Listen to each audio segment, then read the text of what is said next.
kecil kurang modal, ini bayarnya kuat gak gitu kan. Tapi kita akhirnya dapat jalan, yaitu kita dibantu oleh beberapa perusahaan, disponsori. Ini contoh kita disponsori Lotemark, kita ngundang warung-warung, kita kasih pemahaman untuk bisa mengelola manajemen modern supaya nggak kalah dengan adanya kayak warung-warung ya, nggak bisa sebut judulnya apa, mereknya apa ya. Tadi saya lewat di jalan ini, kecuali di Bantul itu di daerah lain itu tiap 10 meter 20 meter ada warung modern ya, sehingga warung tradisional tergeser. Kemudian kita juga kadang membuat seminar, pameran, kita buat cek kesehatan usaha. Bapak Ibu ini cek kesehatan pernah ya ke lab ya? Sehat semua Bu ya? Nah, usahanya pernah dicek nggak Bu? Sehat nggak? Nah ini, jadi kita kalau punya motor paling nggak tiap 3 bulan itu mesti servis lah ya. Tapi usaha kita yang istilahnya sebagai mata pencaharian kita itu mah nggak pernah kita cek kesehatannya. Kadang nggak pernah kita rawat. Padahal kita itu hidupnya dari situ. Jadi lebih sayang motor daripada usaha. Kemudian kita ada juga disponsori salah satu bank, kemudian ini Bank Bantul keliling kecamatan untuk sama seperti ini Bu. Jadi sehingga alhamdulillah saya bahagia sekali bisa ketemu di sini, ketemu ibu-ibu. Itu nanti kita mungkin saling belajar. Saya tadi dapat banyak informasi dari Pak Lurah. Ini wah, potensinya luar biasa. Nah, ini lokasi kantor kita Bu. Ini bandara, ini seberangnya ini banyak bakpia semua di sini Bu, oleh-oleh.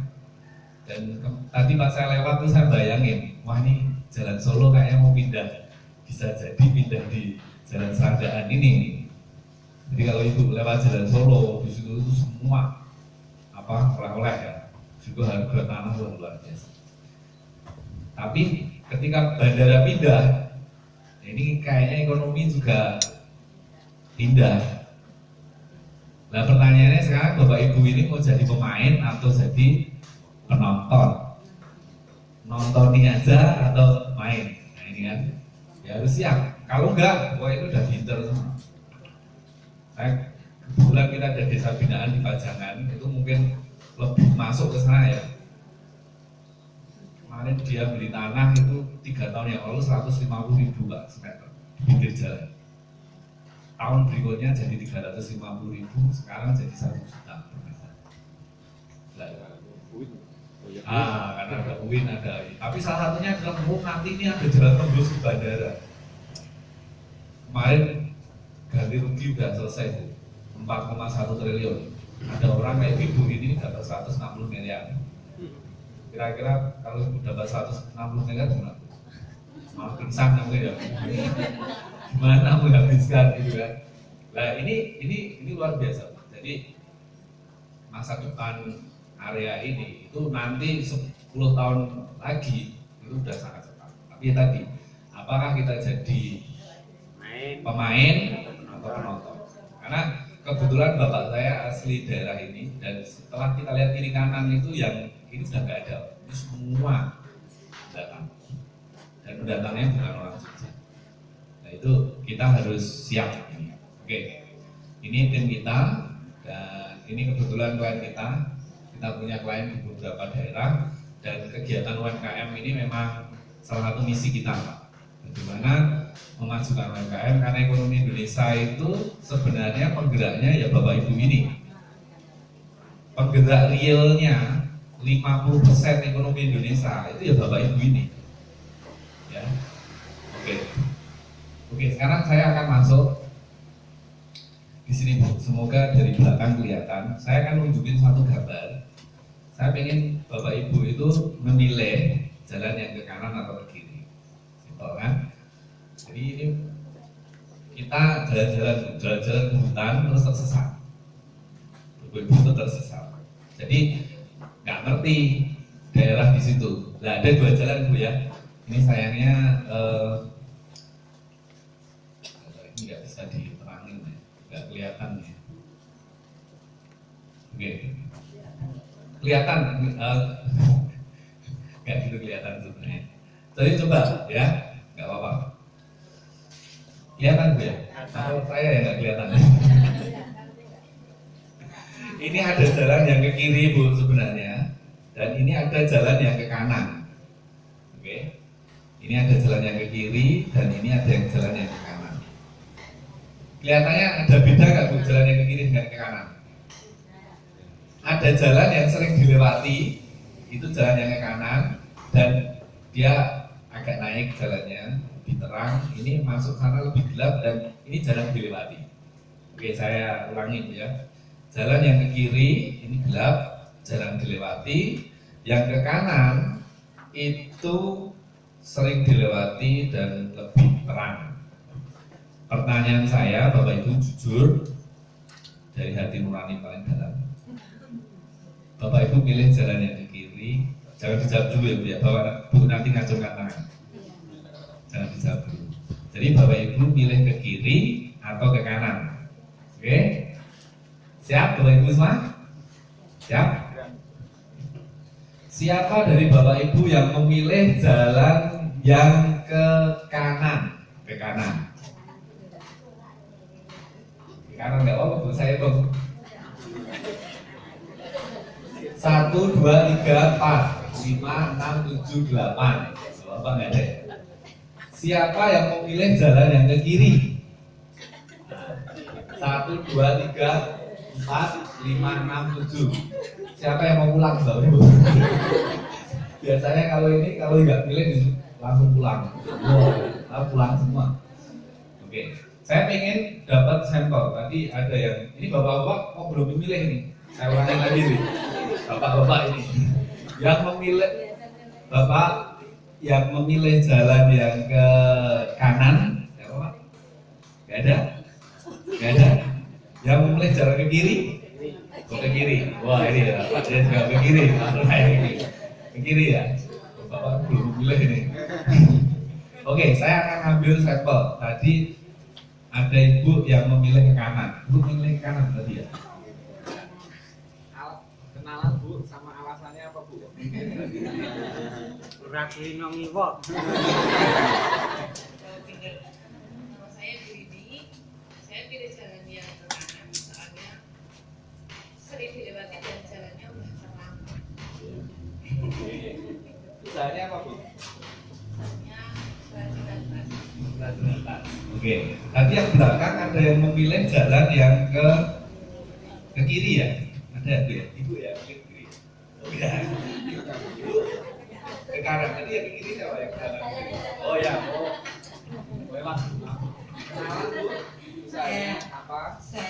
nama saya Ibu Wadin. Saya angkringan. Nah, saya ingin memilih yang ke kiri. Nah itu saya ingin tahu gelap itu nanti jalannya seperti apa. Terima kasih. Oke, sekarang bapak-bapak. Bapak tadi ke kiri kan ternyata Pak? Kiri ya? Kenapa Pak? Iya, nama saya Pak Ardi, YRT 97. Saya pilih yang ke kiri karena walaupun biasanya yang masih jarang dilewati dan masih gelap itu seperti di Pajangan. Di Pajangan itu dulu harganya murah, kemudian menjadi mahal. Apalagi kalau masih sepi itu masih bisa dikembangkan untuk usaha apa saja. Terima kasih.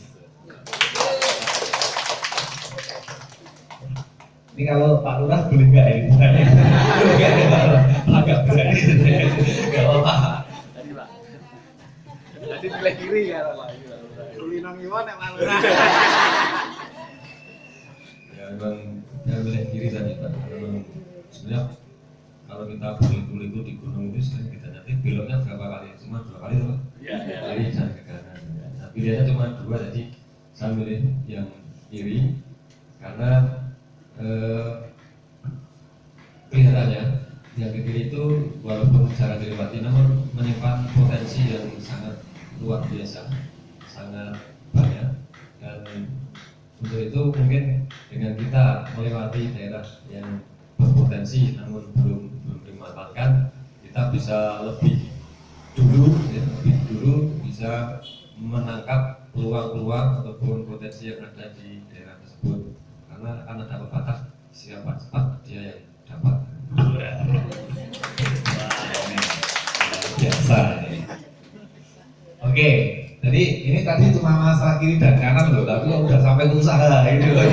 Padahal ini materi saya, ini berarti udah selesai ya. Ini udah paham semua loh ini. Oke, sekarang saya mohon buat ibu-ibu bapak berdiri. Berdiri, mohon maaf ibu-ibu bapak berdiri. Berdiri, oke. Nah ya. Tolong tangannya di depan. Oke, tangannya di depan. Oke, tangannya di depan. Ibu bapak ibu gerakkan. Kayak kaku banget dari sini. Pada hitungan ketiga, bapak ibu telangkupkan tangan bapak ibu semua. Oke. 1, 2, 3. Oke ya, kan? Saya ulangi lagi ya, konsentrasi ya Bapak Ibu. Saya gerak-gerakkan, nanti hitungan ketiga Ibu telangkupkan, jangan dilepas. Jangan dilepas. Oke, saya ulangi, gerak-gerakkan, nanti hitungan ketiga Bapak Ibu telangkupkan tangannya, tolong jangan dilepas. Oke. 1, 2, 3. Jangan Dilepas.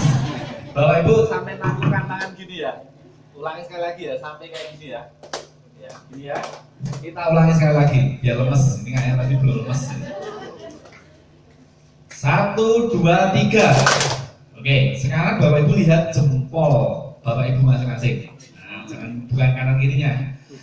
Jempol Bapak Ibu masing-masing yang di atas itu kanan atau kiri. Dilihat ya. Nanti dilihat dulu, jangan sampai kebalik. Tahu Ibu ya, mana yang kanan sama mana yang kiri? Belum paham? Oke, monggo duduk dulu. Terima kasih. Coba diingat-ingat tadi jempolnya yang kanan atau yang kiri. Nah, coba saya ingin ngacung. Anda Bapak Ibu ngacungkan tangan. Siapa tadi yang jempolnya yang di atas yang kiri? Anura.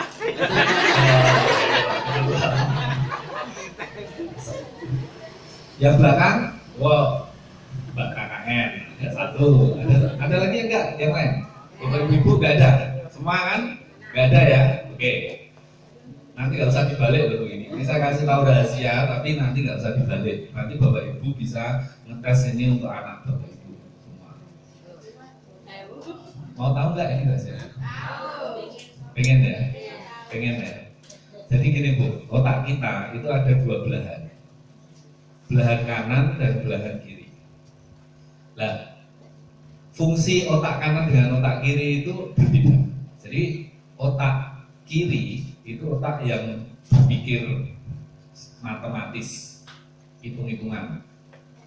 Jadi ibu ini mau hitung-hitungan 100, 200, 1000, 2000 cepat Bu ini. Pindah 200 sayurnya sama pindah gitu kan. Cepat hitungannya ini, matematikanya itu cepat ibu-ibu.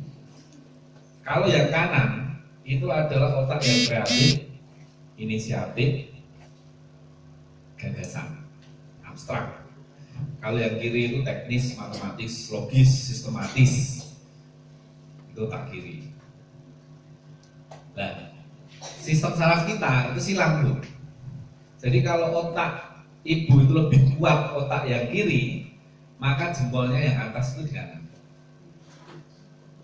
Yang atas, yang kanan. Itu berarti otak kirinya lebih kuat. Tapi kalau otak kanannya lebih kuat, yang jempol atasnya yang di kiri. Oke? Tapi nanti nggak usah dibawa-bawa. Coba dibagi kiri-kiri. Kalau Bapak Ibu refleks, ini hasilnya sama terus. Kalau Ibu refleks nanti 3 kali, mesti hasilnya sama. Betul nggak? Oke. Nah sekarang pertanyaan saya, kalau mau jadi pengusaha, itu yang lebih dominan otak kanan atau otak kiri? Otak yang lebih hitung-hitungan matematis atau otak yang kreatif inovatif? Kreatif inovatif. Dan ini sudah saya uji, Bapak Ibu, saya pelatihan kayak gini mungkin dari 2 orang. saya ada gambar tadi itu, ada gambar dengan ini konsisten. Jadi yang gambar tadi bukan masalah pilihan kiri atau kanan, tetapi alasannya.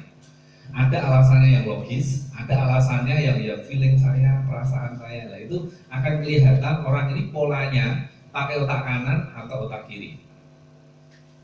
Oke, nah kemudian jempol tadi itu kecenderungan dia otak kanan atau otak kiri. Nah setiap kali pelatihan, dan ini konsisten, yang memiliki kecenderungan otak kanan itu selalu lebih sedikit. Dan secara umum itu hanya 1,2 sampai 2%. Dan kalau negara itu ada 2% ini jadi pengusaha maju. Nah, pertanyaannya, kenapa kita semua seperti ini? Ini termasuk saya, termasuk yang ngomong ini sudah sama. Karena pendidikan kita dari ibu SD sampai SMA seperti ini, ibunya ngomong, ibunya duduk, ya suruh usul takut, suruh ini cita-citanya semua pegawai. Gak ada kita dididik jadi pengusaha. Pernah Bapak Ibu dididik jadi pengusaha? Pernah? Bapak Ibu jadi pengusaha ya karena pilihan Bapak Ibu. Tetapi tidak dididik jadi pengusaha. Itu bedanya, mohon maaf, dengan saudara kita yang matanya berbeda dengan kita. Ya, yang matanya gak sipit. Dia sejak bayi, sejak kecil dididik jadi pengusaha. Itu yang membedakan, bukan kok dia itu lebih jago apa.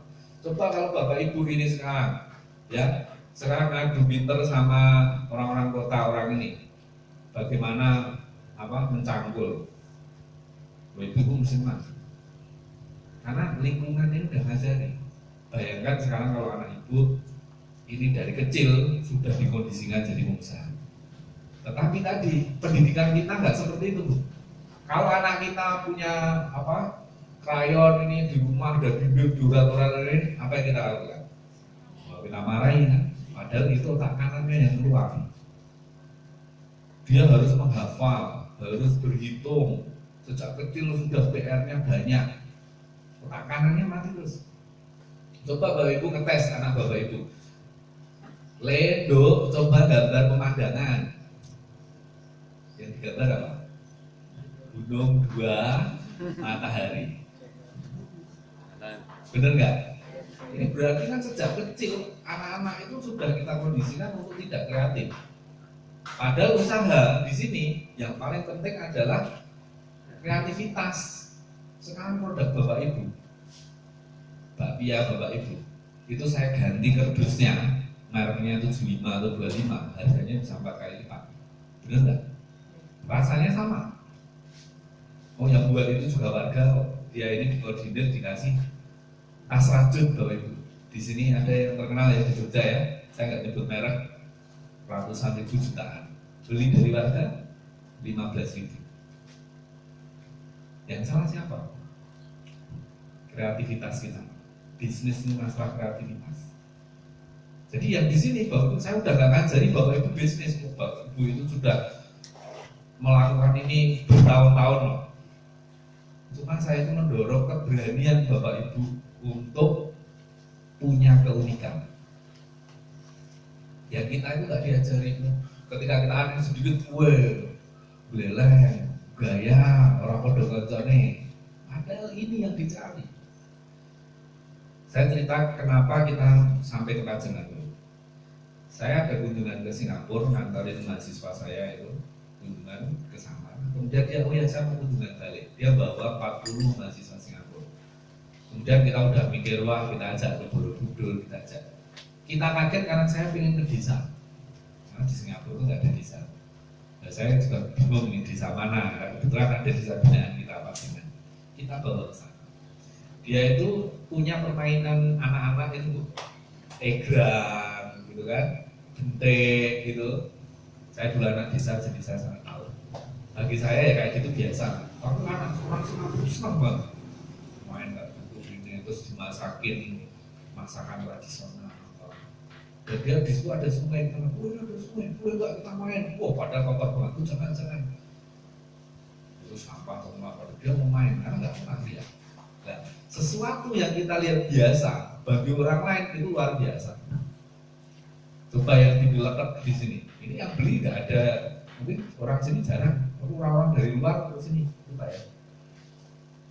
Bakmi, bakmo, orang Jakarta, orang ini di sini biasa.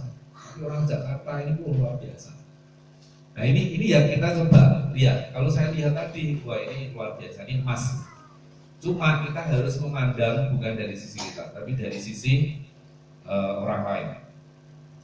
Akan saya lanjutkan ini. Jadi tadi kesimpulannya kalau kita refleksi, apakah Anda ini terlahir dari keluarga pengusaha? Ada yang iya, ada yang tidak. Tapi sebagian besar kita tidak. Apa kita terdidik menjadi pengusaha? Tidak. Apakah kita terpaksa menjadi pengusaha? Iya. Jadi mau nggak mau, sekarang kita harus mengubah. Jadi pelajaran yang simpel. Saya dampingi namanya Profesor Gunawan Sumodiningrat dan saya dapat pelajaran itu. Beliau sudah 30 tahun di pemberdayaan dan kesimpulannya satu. Tidak mungkin kita merubah nasib suatu masyarakat kalau tidak masyarakat itu sendiri. Ini benar Pak, ada di Al-Quran. Jadi kita itu nggak bisa mengubah bagaimana perilaku, bagaimana masa depan, bagaimana produk, bagaimana manajemen Bapak Ibu, kecuali Bapak Ibu sendiri. Setuju? Setuju. Jadi ketika Bapak Ibu itu belum muncul kesadaran, oh saya itu masa depan luar biasa, tapi kalau saya kayak gini kalah. Bapak Ibu itu bukan produknya yang jelek, bukan layanannya, makanannya yang gak enak, bukan, tapi manajemennya, cara ngelolanya. Tapi itu ubahnya bukan dari luar, tapi dari Bapak Ibu. Saya sadar, tolong ini saya diajari. Pembukuan saya, uang masuk nggak saya catat, betul ya? Betul. Duit usaha dengan pribadi saya campur, betul ya? Betul. Saya nggak punya tabungan bank. Pinjaman malah punya. Malah punya. Padahal nggak ada orang kaya tanpa menabung. Nggak jelas. Tapi kita nggak diajari tabung. Dulu kita pendapatan 300.000 naik sepeda, pendapatan 1 juta kredit motor, 5 juta kredit mobil. Jadi malah dulu kita bisa nabung, sekarang enggak. Baru kita enak dikit, wow itu nabung kita udah banyak buat rumah, beli ini. Baru. Jadi saya belajar, brand saya kebanyakan orang Chinese. Saya belajar mereka punya 3. Generasi pertama yang membangun, generasi kedua mengembangkan, generasi ketiga menghabiskan. Jarang sekali usaha keluarga itu sampai 3 generasi. Kenapa? Karena begitu kita enak, kita manjakan anak kita, minta apa kita beri, minta apa kita beri. Kemudian dia nggak mau lah, saya ngurusin usaha kayak gitu, gengsi. Padahal usaha yang kita udah bangun susah payah, yang itu bisa nyekolahkan dia, muliain dia, tapi dia apa kerja di kota, kerja di Jakarta, kerja sama orang lain. Akhirnya kita nggak ada yang ngurusin usaha kita. Harus dari kita sendiri. Karena mungkin Bapak Ibu itu nggak bangga dengan yang Bapak Ibu lakukan, sehingga anak Bapak Ibu nggak bangga dengan yang Bapak Ibu lakukan. Kamu jangan kayak aku mau jadi pegawai. Padahal yang bisa muliakan Bapak Ibu, bisa beli tanah, bangun rumah, itu usaha Bapak Ibu.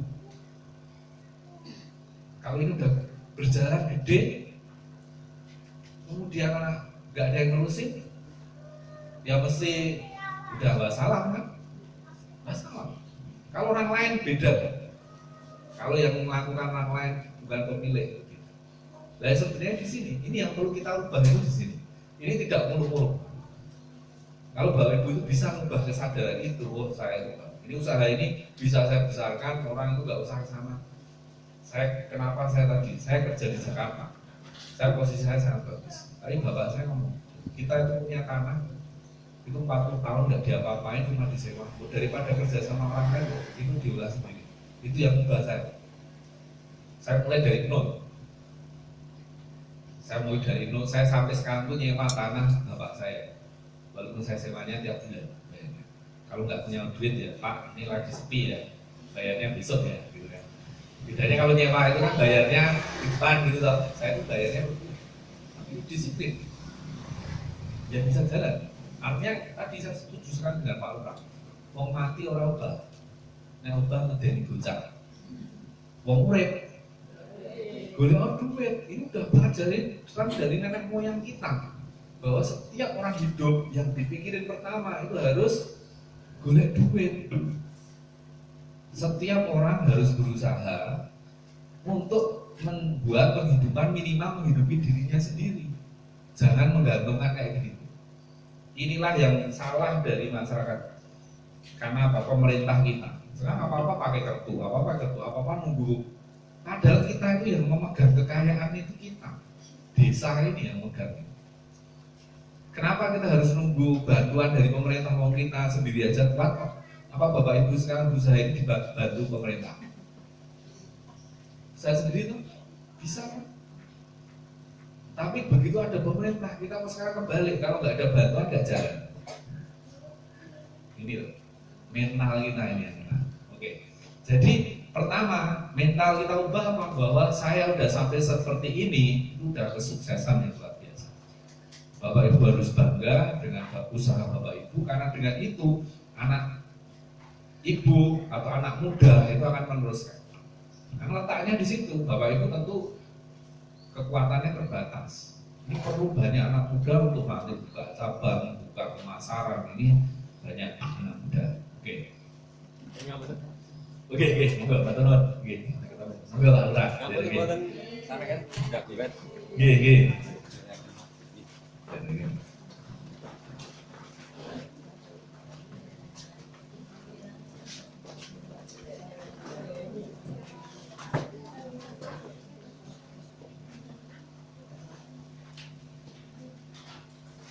Oke, saya lanjutkan ya Bapak Ibu.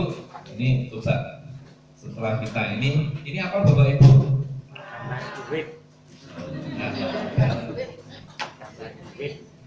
Ini apa Bapak Ibu? Gambar duit. Alhamdulillah. Jadi kalau masih bisa membedakan duit dengan gambar duit itu masih normal. Kalau ini udah nggak bisa ya ini, wah ini harus periksa. Jadi sekarang pertanyaannya saya Bapak Ibu, apakah setiap kegiatan yang menghasilkan duit itu bisa disebut usaha atau bisnis?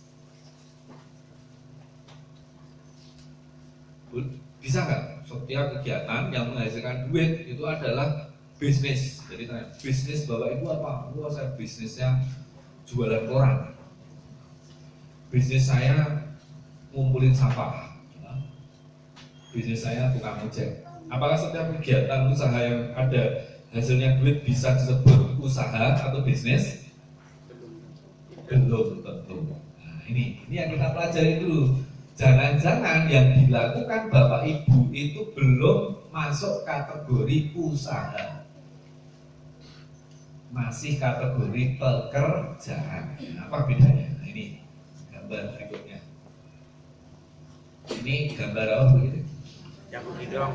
Jamu gendong. Nah ini sama ya.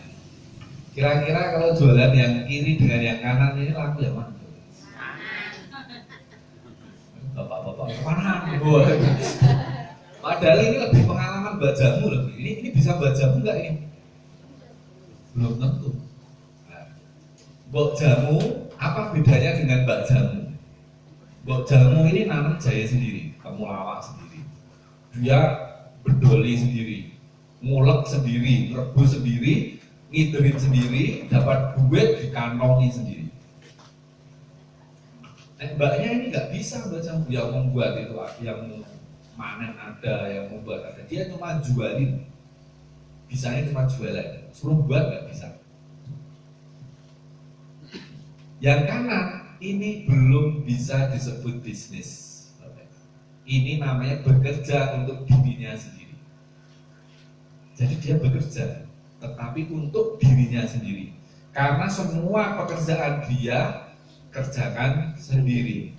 Kalau dia kenapa ini usaha? Karena ada pemisahan fungsi.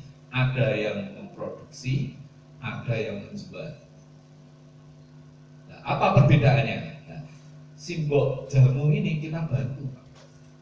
Mbok Jamu mau ngembangin, saya mau ngembangin usaha. Oh, saya butuh modal, oke ya, saya pinjemin 5 juta. Pas dapat 5 juta, bingung dia, waduh 5 juta apa? Dia kemudian beli tenggok lagi, beli botol lagi, sehingga setiap hari dia jalan 2 tenggok di kanan dan di depan, gendong 2 tenggok. Nggak bisa jalan. Kenapa? Karena semua ini dikerjakan sendiri. Masalah dia bukan modal, tetapi dia ini pekerjaan. Begitu simbol ini sakit, tutup. Ini karena minggu ya. Biasanya kalau hari kerja karena itu saya tutup nggak Bu? Oh tutup. Warungnya tutup, ini tutup. Itu berarti mungkin masih masuk di sini. Tapi kalau ini mau pemiliknya jalan-jalan, usahanya tetap jalan. Jadi sekarang nanti bisa dicek masing-masing usaha Bapak Ibu. Apakah kalau Bapak Ibu jalan-jalan, piknik, bisnisnya tetap jalan? Itu berarti bisnis. Karena sudah ada sistem yang berjalan. Tapi kalau Bapak Ibu tinggal, kok bisnisnya tutup, berarti masih di sini. Walaupun Bapak Ibu punya karyawan 30, tapi yang bisa mulek itu Bapak Ibu. Kalau Bapak Ibu nggak mulek itu semua nganggur. Ini bekerja untuk dirinya sendiri. Saya contohkan dokter yang dia buka praktek di depan rumah, karyawannya 5, tapi kalau dokternya nggak masuk itu tutup, itu berarti dia masih bekerja untuk dirinya sendiri. Seniman, Avandi gambar, karyawannya 30, Avandi meninggal, kegiatannya ini nggak jalan, itu adalah bekerja untuk dirinya sendiri. Nah, tidak ada orang yang bisa besar kalau bekerja sendiri. Ini mental kedua yang harus dirubah. Tadi pertama itu kreatif, yang kedua itu mengubah mental. Kalau dulu Bapak Ibu itu berpikir, kalau bisa saya kerjakan sendiri, kenapa dikerjakan orang lain? Ya toh, oh ini iso dhewe, oh ini iso dhewe. Wah, ini iso dhewe, kabeh iso dhewe. Tapi kalau orang berbisnis dibalik, apa yang bisa dikerjakan orang lain, kenapa harus saya kerjakan sendiri? Kenapa? Karena ini butuh gede. Sekarang usaha saya, Bapak Ibu lihat di sini ada warung, mungkin sekitar sini yang laris sekali, tapi nggak bisa buka cabang. Ada nggak Bapak Ibu?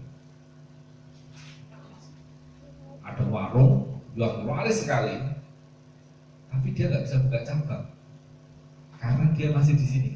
Tapi ada yang lain warung itu yang bisa buka cabang dan cabangnya berhasil.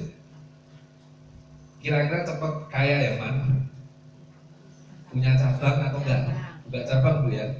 Tapi kalau suamiku buka cabang boleh. Cepat kaya loh.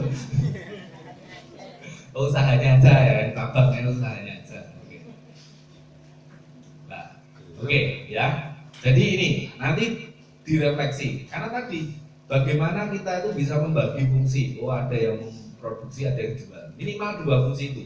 Dan ada yang pegang duit. Jangan semua itu kita yang tahu. Nanti kalau kita semua yang tahu, anak kita nggak bisa nerusin. Oke, selanjutnya. Ini sekarang kita yang ketiga. Ini ada 2 pengusaha Bu, pengusaha mebel. Dia beli kayu, kerjain apa itu dihitung biayanya untuk membeli apa kursi atau membuat kursi ini adalah 100.000. Oke. Terus dia pikir ini tak jual berapa ya? Karena ini kursi yang menurut saya bagus ini. Maka ada si A, dia saya akan jual ini 900.000. Oke. Kemudian si B, saya akan jual 150.000. Pertanyaan saya, untung yang lebih besar itu pengusaha A atau pengusaha B? Pengusaha A atau pengusaha B? Benar. Ini kalau saya tanya ibu-ibu yang sudah berkecimpung di bisnis, jawabannya mesti B. Tapi kalau saya tanya mahasiswa itu jawabannya A. Jadi masa saya itu 4 tahun saya ajar ini nggak paham. Tapi ibu ini baru 10 menit langsung paham. Ini karena praktisi itu memang beda. Mereka teori gitu ya. Ibu ini udah praktisi. Ini akan untung yang B. Kenapa? Karena si A ini mungkin ada satu yang beli. Kemudian dia lihat, aku punya kursi bagus 900.000. Loh, kamu kok punya sama berapa? 150.000. Perasaannya bagaimana? Yang beli 900.000. Kecewa. Kalau pembeli kecewa, apa yang dia lakukan? Enggak, minimal nggak beli lagi. Itu masih bagus. Kalau dia ngomong satu kampung, satu DIY tahu jangan beli di sana, saya ketipu. Nah, ini loh, malah ada bahasanya ketipu. Inilah bedanya pebisnis dengan maklar. Bedanya pebisnis dengan maklar. Kalau maklar itu kalau ada kesempatan ya ngamplong sakayangnya. Karena apa? Dia nggak akan beli lagi. Sekali jual tanah orang beli ya dia nanti ada orang lain lagi. Tapi kalau bapak ibu ini rutin ajak. Jadi kalau pelanggan kecewa, maka di sini ini pola pikir pebisnis itu luwih apik sithik tur ajak. Jangka panjang pola pikirnya. Ini yang ketiga. Jadi tadi yang pertama apa baru? Yang pertama kreatif. Ya, kreatif. Yang kedua apa tadi Mbak? Mbak memperhatikan dia ternyata lupa. Jadi yang ngomong ini juga lupa ternyata. Yang kedua apa tadi? Yang pertama tadi kreatif. Yang kedua Bu tadi? Mengubah mental. Gitu.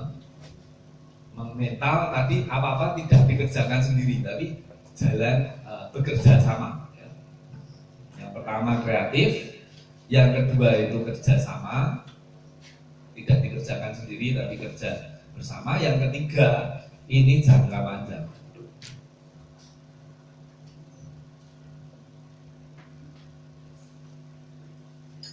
Jadi sekarang kalau saya sampai ke titik ini, coba Bapak Ibu refleksi dari usaha saya, apa yang bisa saya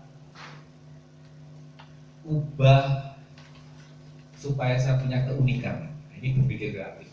Apa kerdusnya, apa cara menyajikannya, apa ceritanya, dan lain-lain. Apa ini khasiatnya? Oh, bakpianya ini ada sejarahnya. Wah, ini pernah menarik ya. Saya kalau ke Pajangan, oh ini ada waduk Kami Joro. Nah, dia cerita sejarahnya panjang. Wah, itu meyakinkan. Waduknya biasa, Bu. Ceritanya. Orang senang. Saya pernah ke Taj Mahal. Bapak Ibu pernah lihat, tahu ya, 8 keajaiban Taj Mahal. Konon katanya Taj Mahal itu bukti kecintaan Sahdan ke istrinya, Mumtaz. Tapi sebenarnya itu belum tentu benar. Tetapi orang itu jadi legenda dapat apa? Kayak kita Roro Joglang gitu. Nah, kita nggak ada yang tahu benar atau enggak loh. Kalau Prambanan itu hanya sekedar batu, nggak ada yang ke sana. Tapi karena ada cerita Roro Joglang, orang tertarik. Nah, jadi kita punya cerita terhadap produk yang kita bikin. Tadi yang menarik sekali mie letek tadi. Itu dipakai sapi itu menarik. Saya nanya mahasiswa saya yang PR besok ke sana foto. Karena cerita tanpa foto itu sekarang baca buat. Oh, nggak dapat tadi. Pak Rudi bener mau ke Taj Mahal. Mana fotonya? Ya, kalau nggak ada foto, buat. Ya, sama Bapak Ibu. Ini harus ada ceritanya. Oh, bakpia ini dibuat dari sapi, tenaga sapi. Wah, menarik gitu. Gimana ini? Ini bakpia letek gitu. Loh, sekarang kok mie letek kok dicari gitu loh. Ini loh. Tapi orang itu sekarang nyari yang kayak gitu. Saya kemarin teman saya, kan sekarang biasanya itu Instagram, ada gambar ini mie bukan mie, kopi klothok. Oh, di sini ya, saya cari itu. Nah, di sana itu jangan lodeh, tempe garing, sama telur. Mantrinya itu sampai nggak dapat tempat, itu sampai kursinya habis gelar kloso, sampai di situ. Terus hujan, bubar. Nah, itu kan. Saya ngajak mertua saya, terus dia, malah gini mau koyo ngene, ini udah dino aku makan koyo ngene. Tapi platnya B, AD, yang Jogja nggak ada pernah. Ini sekarang yang dicari, ini kebalik. Saya kemarin ngajak anak saya dari desa, aku dari Piungan.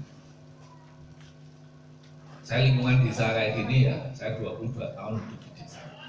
Tapi kemudian saya ke Jakarta, ke ini. Jadi kalau orang sekarang itu saya ngaku orang Jogja, pada nggak percaya. Karena mungkin terlalu ini ya, terlalu terus terang bagi orang Jogja. Terlalu belak-belakan. Nah, anak saya ke Kaliurang, dia di situ ada agrowisata, ada kambing. Terus di situ puisi. Jadi ada atraksi memberi minum susu pada kambing yang kecil-kecil.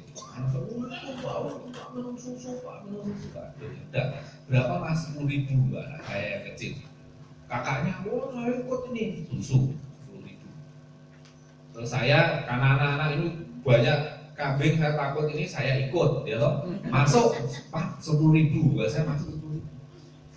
Ibunya, nanti saya ikut moto, masuk 10.000. Neneknya aku yo ikut di moto 50.000 hanya untuk ngasih minum susu kambing. 50.000. Logikanya ini logika bisnis yang luar biasa. Yang dijual bukan kambing, yang dijual itu pengalaman. Kita udah biasa ke sawah, udah biasa ini, tapi anak-anak kota, anak termasuk anak saya, anak orang desa ini nggak pernah ke sawah, nggak pernah lihat kambing, nggak pernah lihat ini yang dijual. Nah, kalau Bapak Ibu bisa kemas, mungkin yang dijual bukan bakpia, tapi membuat bakpia. Ini yang dilakukan di Krempet. Kalau Bapak Ibu ke Pajangan, Bapak itu Ibu itu lihat. Ini dulu itu, mohon maaf kalau bahasanya itu tempat jin buang anak. Kalau orang Jakarta itu ngomong tempat jin buang anak, saking sepinya, saking daerahnya itu kapur, airnya nggak bisa diminum dan sebagainya. Nggak ada potensi apapun beda dengan Serandaan ini. Ada sungai, ada pantai, gitu kan? Nggak ada. Tapi di sana ada desa Krempet sama kayak dia batik kayu. Tapi apa dia jual batik kayu? Paling enggak. Jadi dia anak-anak datang ke situ dikasih kayak kipas kayu, terus diajari membatik. Setiap anak bayar 30.000. Kipasnya itu 5.000, dapat ke pengrajin, parkirannya udah bisa, terus makannya yang nyediain penduduk desa. Tiap hari 500 anak Bu kalau liburan kayak gini, tinggal dikalikan aja 500 kali 30.000 per hari. Yang dijual bukan produknya, tetapi pengalamannya. Inilah yang kita sebut sekarang lagi tren, namanya wisata pendidikan. Bapak Ibu udah tahu kan, Bapak Ibu punya anak. Setiap tahun ada karya wisata. Setiap anak SD sampai SMA, setiap tahun ada karya wisata. Dan mereka itu sekarang, bayangkan seluruh Indonesia loh Bu. Dan tujuan di Indonesia itu cuma 3 atau mungkin 4. Bali, Jogja, Bandung. Mungkin kalau ini Jakarta. Cuma 4 Bu. Tapi kalau orang duitnya cekak, kemana? Ke Jogja.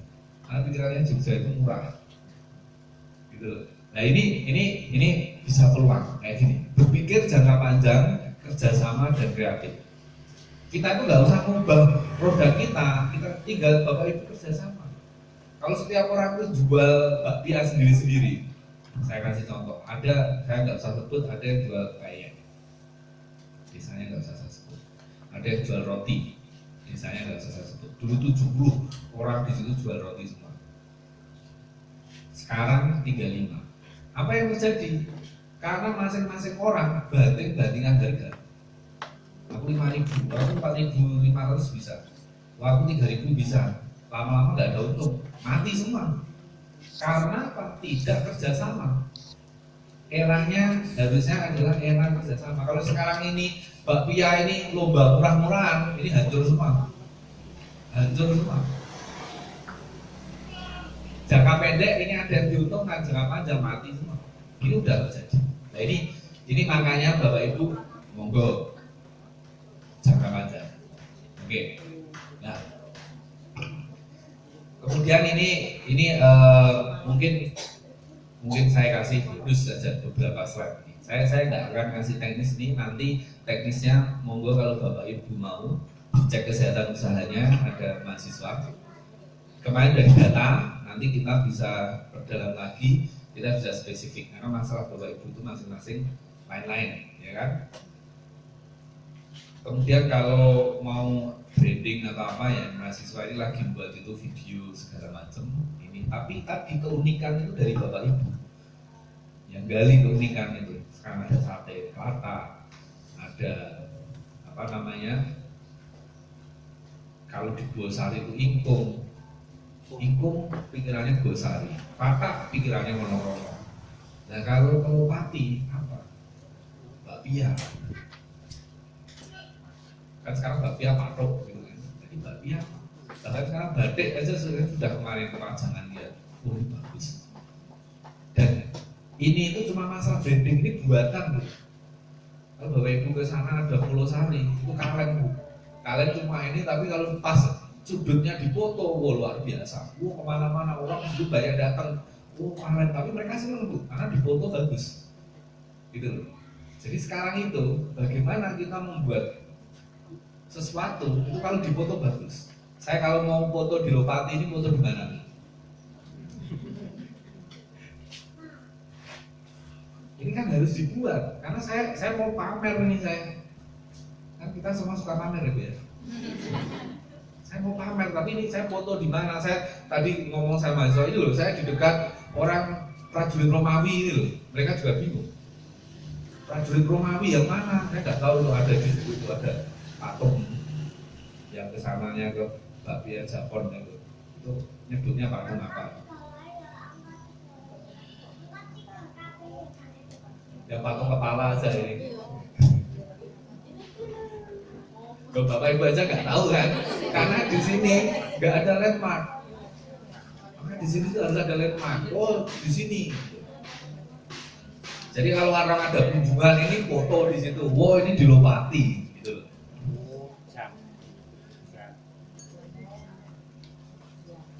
Iya betul. Iya. Nah jadi sulit ini. Bapak sudah sampai di mana ya? Sampai di jalan yang pertigaan mana? Perlu ada ciri khas landmark. Jadi bayangkan aja Bapak kalau ada kunjungan satu base, mereka butuh foto. Lah kalau cuma foto di sini, lah ini di desanya dia juga ada. Tapi ada sesuatu. Oh ini dari sampai Lopati.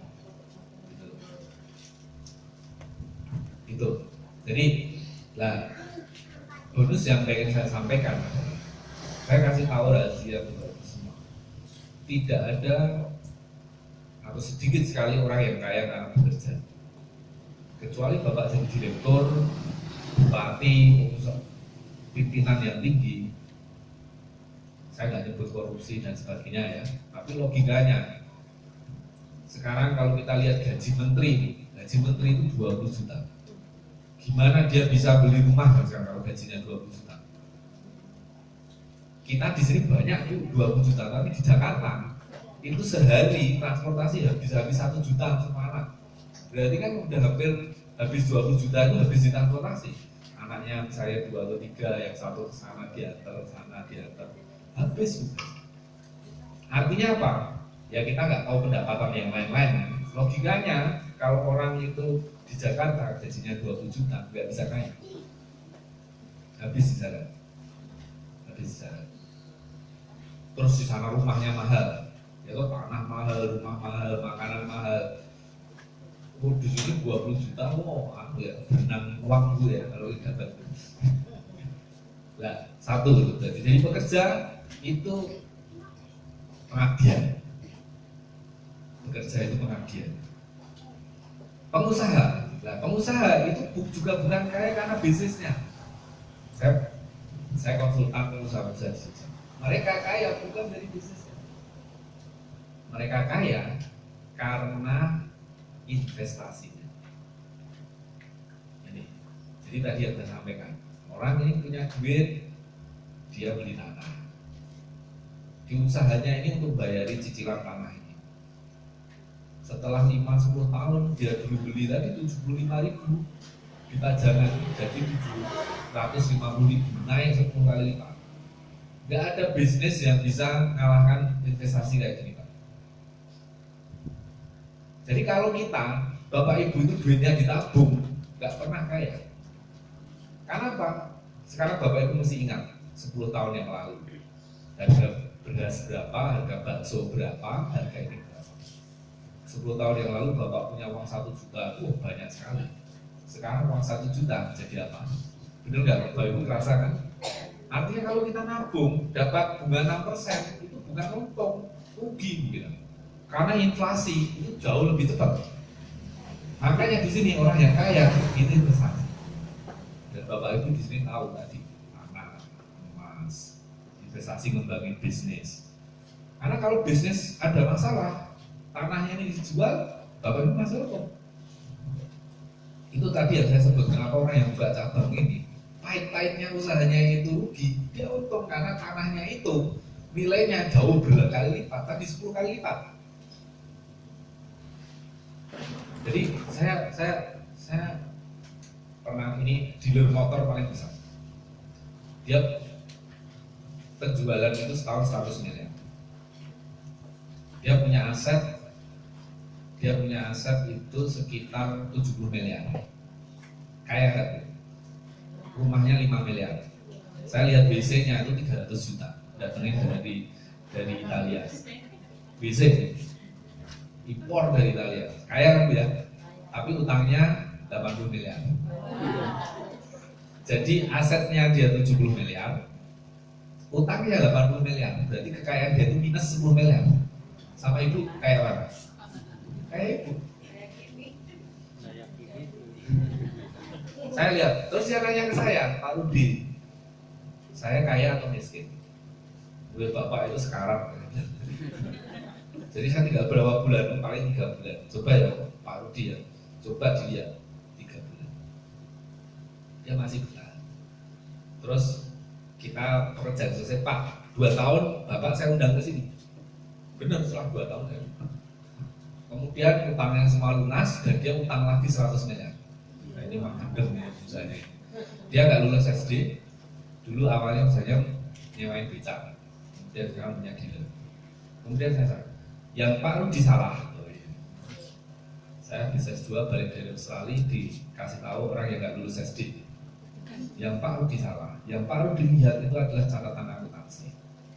Data saya yang Bapak Rudi lihat 70 miliar itu adalah angka laporan keuangan. Harga pasarnya lebih tinggi atau lebih rendah dari yang catatan itu. Dulu dia beli 1 juta, catatannya kan 1 juta. Sekarang udah 5 juta. Jadi ketika itu dinilai lagi, ternyata asetnya 120 miliar. Lah utangnya itu dia ngomong ke bank, ini saya punya utang 80 miliar, kamu take over bisa? Iya. Oh bisa. Jadi dia memberikan pelajaran saya yang penting bahwa tadi bisnis ini jangka panjang. Yang orang yang invest ini yang dia yang akan ini. Nah saya ini termasuk yang pelaku investasi. Saya sudah ditawari beberapa ini saya cerah saya wah ini saya nggak punya duit ini. Kalau punya duit itu nggak pernah punya. Saya pernah ditawari dulu di selatan UMY. UMY sempat turun tahun 2008 ada satu krisis dulu terus Gunung Merapi jeblok itu mahasiswa turun tinggal 1/4-nya. Biasanya 54.000 waktu itu cuma 5.000. Kos-kosan kosong. Saya ditawari kos-kosan, tidak ada isinya. Saya bilang, wah, saya nggak punya duit. Saya ditawari tanah di sana 200.000 per meter. Saya masih mikir besoknya 400.000. Saya lagi mikir 600.000 sana 2 juta. Udah nggak kekejar. Tapi penyesalan itu selalu di belakang. sana. Nah, saya ngajari orang kayak gini, ini yang ngajari ini belum investasi. Karena bisnis saya ini saya semua duitnya untuk membangun bisnis saya. Saya lagi bangun tadi ya tempat itu, kita bangun ruangan, training, bangun gedung ini segala macam. Tapi saya tahu ini yang saya sharing ke Bapak Ibu. Mumpung di sini itu masih seperti ini kalau saya ya mesti berkembang langsung. Kalau jalur sekarang itu di Jogja setiap hari itu ada hampir 100 penerbangan. Itu berarti kurang lebih ada sekitar 5.000 orang penumpang. Nah itu kalau tambah yang nganterin apa? Itu kemarin saya dikasih data itu sebulan mungkin ada 40.000 yang berdandan. 40.000 orang. Sekarang bayangkan aja besok 40.000 lewat sini. Apa dari 40.000 itu ya 1.000. Kenapa di sana itu dulu nggak ada sentral? Saya ingat sekali 10 tahun yang lalu nggak ada yang satu pun jualan bakpia. Semua itu jualan bakpia di Malioboro. Tapi begitu ada satu yang gede, semua jalan itu jadi. Karena orang akhirnya berpikir, ini yang saya sebut fenomena penjual buah.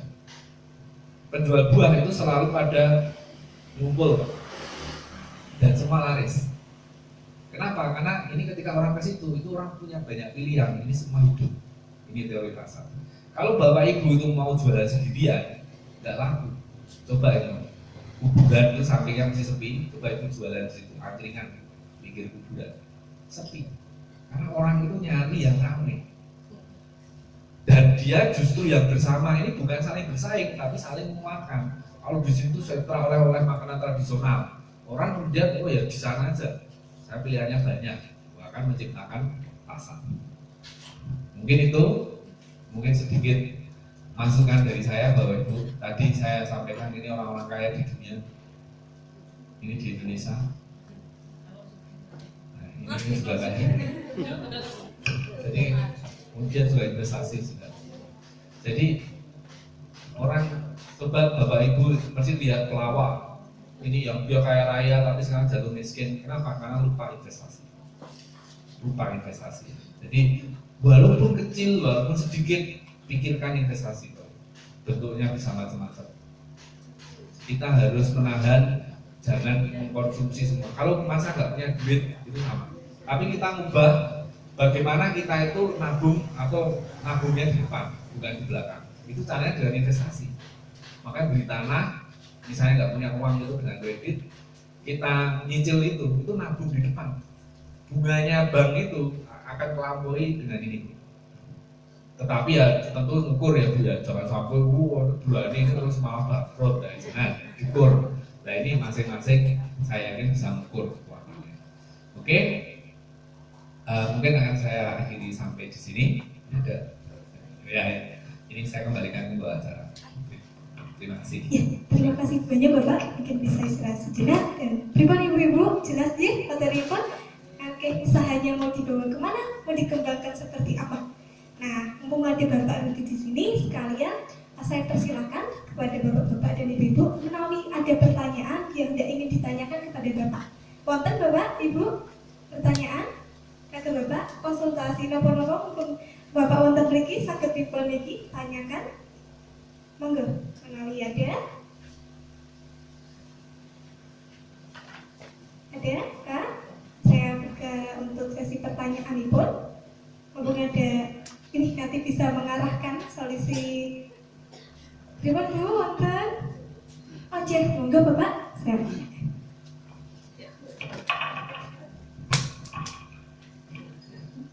Terima kasih. Assalamualaikum warahmatullahi wabarakatuh. Baik, mau sedikit bertanya sama Pak Rudy ya. Ya memang kalau dipikir kami pengusaha-pengusaha dari UMKM di Solokarti itu memang semangat kami Pak, semangat kami memang ya sedikit luar biasa. Tapi yang menjadi kendala karena situasi alam dan memang dari permodalan Pak. Dan lagi-lagi kebanyakan pengusaha UMKM itu biasanya pola pikir pikir itu sak tekane gitu Pak, dan tidak berpacu dalam dengan waktu. Jadi sesuk rak yo kasil alon-alon, lihat waton kecanda. Nah itu kemungkinan yang menjadi kendala dari anggota UMKM dari Dusun Lopati. Dan yang